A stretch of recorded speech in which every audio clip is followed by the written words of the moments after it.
இன்ஸ்டாவில் இப்போ வைரலான அந்த பென்குயின் வீடியோ எல்லாரும் பார்த்துருப்பீங்க.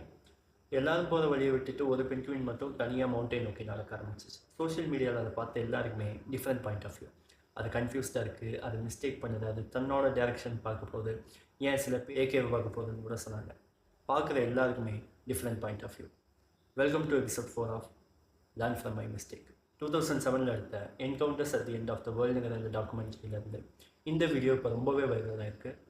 ஒரு குரூப் ஆஃப் பென்குயின்ஸ்லேருந்து ஒரு பென்குயின் மட்டும் தனியாக மவுண்டைன் நோக்கி நடந்த போது அது ஏன் அப்படி பண்ணுச்சுன்னு சொல்லிட்டு யாருக்குமே எதுவும் தெரியல.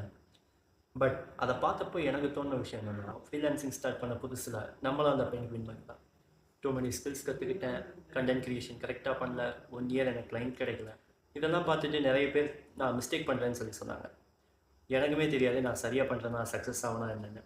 பட் எனக்கு பிடிச்ச விஷயத்த பண்ணுறேங்கிற அந்த ஹாப்பினஸ் அண்ட் சாட்டிஸ்ஃபேக்ஷன் எனக்கு இருக்குது.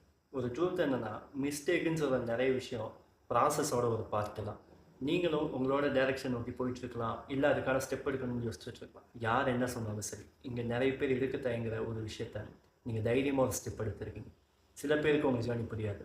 இட்ஸ் ஓகே, எல்லோரும் போகிற வழி கரெக்டானும் இல்லை, நீங்கள் போகிற வழி தப்புனும் கிடையாது. அட்லீஸ்ட் உங்கள் லைஃபோட எண்ணில் பிடிச்ச விஷயத்த பண்ணவங்க சாட்டிஸ்ஃபேக்ஷன் ஆகிறவங்களுக்கு இருக்கும்ல.